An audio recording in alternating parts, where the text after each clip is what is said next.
Baik, bismillahirrahmanirrahim. Materi daring pada hari ini yaitu teori masuknya Islam ke Indonesia. Jadi, dan beberapa submateri yang akan kita pelajari yaitu teori Mekah, teori Persia, teori Gujarat, dan teori Cina.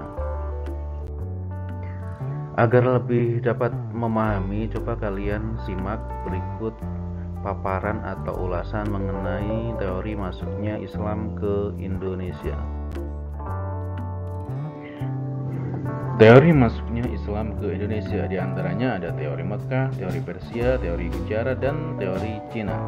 Berikut penjelasan paparannya. Yang nomor 1 adalah teori Mekah. Teori Mekah mengemukakan bahwa Islam masuk ke Indonesia pada abad pertama Hijriah atau abad ke-7 Masehi.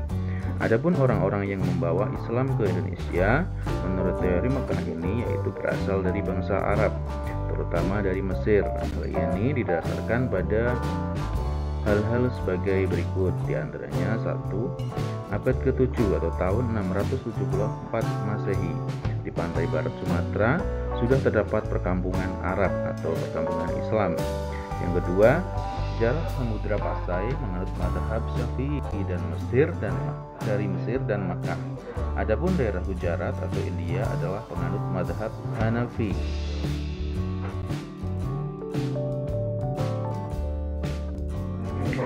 Yang ketiga, raja-raja Samudra Pasai menggunakan gelar Al-Malik, di mana gelar itu berasal dari Mesir.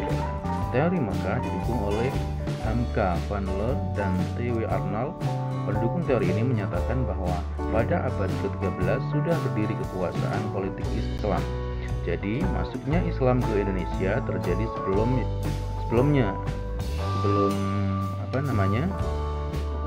abad ke-13 itu. Jadi masuknya Islam ke Indonesia terjadi sebelumnya atau pada abad ke-7.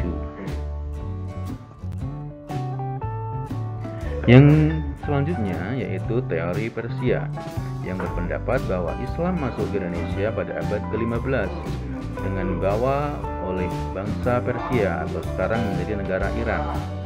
Teori Persia didasarkan pada banyaknya kesamaan antara budaya Persia dengan masyarakat Indonesia. Di antaranya adalah sebagai berikut, yaitu peringatan 10 Muharram atau hari Asyura atau Suronan kalau di wilayah kita. Kemudian kesamaan ajaran tasawuf yang dianut Syekh Siti Jenar dengan seorang sufi dari Iran yaitu Al-Halaj. Yang C, penggunaan istilah bahasa Persia dalam sistem mengeja huruf Arab untuk tanda-tanda bunyi harokat atau jabar atau jer, fathah, dhammah, dan kasroh. Yang ketiga yaitu teori Gujarat. Teori ini mengemukakan bahwa Islam masuk ke Indonesia pada abad ke-13 Masehi. Bangsa Gujarat atau Sambai dari India diyakini sebagai pihak yang membawa Islam ke Indonesia. Teori ini didasarkan pada hal sebagai berikut. A. Kurangnya fakta yang menjelaskan peranan bangsa Arab dalam penyebaran agama Islam di Indonesia. Yang B. Hubungan dagang antara Indonesia dengan India sudah lama terjalin melalui jalur Indonesia, Sambai, Timur Tengah, dan Eropa. Yang C. Adanya batu nisan Sultan Malik As-Saleh atau Sultan pertama Kerajaan Samudra Pasai yang bertuliskan angka tahun 1297 yang bercorak khas Gujarat. Teori Gujarat ini didukung oleh Snappergen, W.F. Stuttenheim, dan Bernard H.M. Ulick. Yang keempat adalah teori Cina.